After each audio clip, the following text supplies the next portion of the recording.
अस्सलामु अलैकुम वरहमतुल्लाहि वबरकात। जैसा कि आप देख रहे हैं कि हमारा यूट्यूब चैनल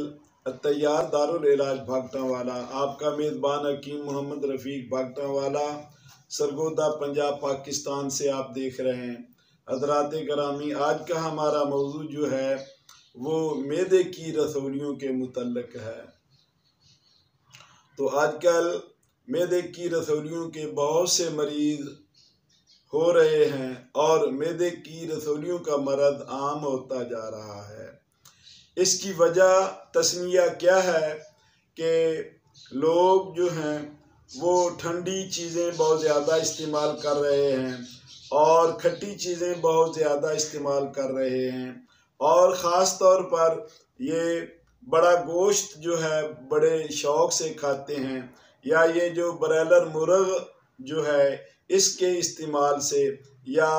खटपटी चीज़ें यानी ऐसी चीज़ें जिनमें तुरशी और तज़ाबियत बहुत ज़्यादा होती है, और उनमें तुरशी तज़ाबियत के साथ साथ खुश्की बहुत ज़्यादा होती है, और इन ग़िज़ाओं में चूँकि सदावियत जो है वो बहुत ज़्यादा होती है, तो उज़लाती असाबी तारीख जब बढ़ जाती है यानी सदावियत का जिस्म पे बल्कि ख़ास तौर पर मैदा पर गलबा हो जाता है, तो मैदे में रसौलियाँ बनना शुरू हो जाती हैं। ख़ास तौर पर जबकि मैदे को और भी कई चीज़ों की ज़रूरत होती है। मिसाल के तौर पर मैदे में सर्दी को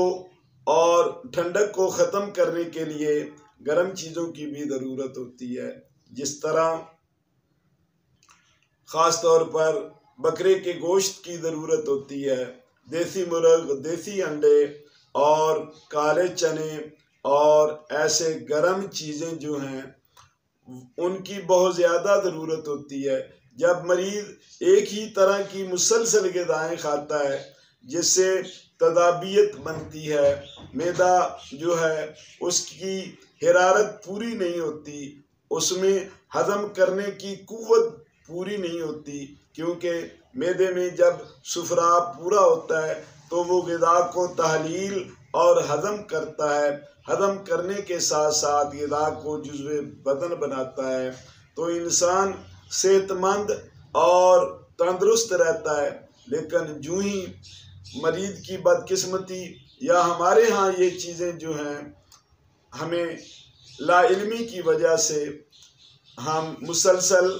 ऐसी चीज़ें खाते हैं जिनकी वजह से जिस्म में तज़ाबियत बढ़ जाती है, जिस्म में सदावियत बढ़ जाती है, जिस्म में तुरशी का गलबा हो जाता है, और खून में जो है तज़ाबियत, मैदे में तज़ाबियत जब बहुत ज़्यादा बढ़ जाती है तो उससे मैदे में रसौलियाँ बनना शुरू हो जाती हैं। तो हज़रात गिरामी, इनका इलाज करने के लिए मैदे की हिरारत और सुफरा को पैदा किया जाए, जिस्म को गर्म किया जाए और ऐसी चीज़ें खाई जाएं जिससे मैदे में बनी हुई रसौलियाँ जो हैं वो तहलील और ख़त्म हो जाएं। गर्म चीज़ें खाने से मैदा जो है वो अपनी हिरारत और तभी मिजाज में आकर हर किस्म के जो उसमें गंदे फासद मादे, जो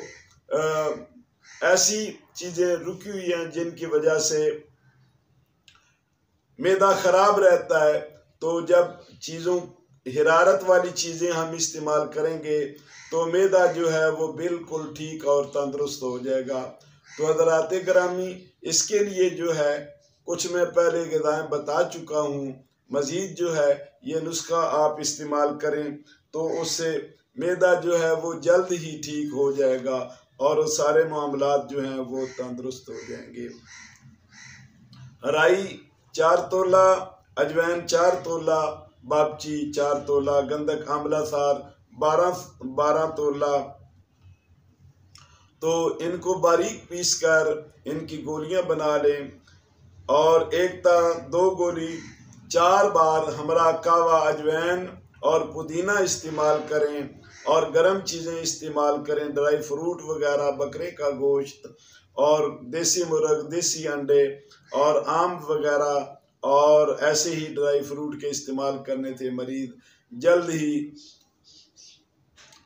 मैदे की रसौलियों से जान छुड़ाएगा। और इसके अलावा हमारे पास मैदे के लिए माजूनात या तरियाक किस्म की, आला किस्म की हमारी दवाएं हैं, साथ अगर वो भी इस्तेमाल की जाएं तो बहुत अल्लाह के फजल व करम से मरीज़ जल्दी ठीक हो जाएगा। वमा अलैना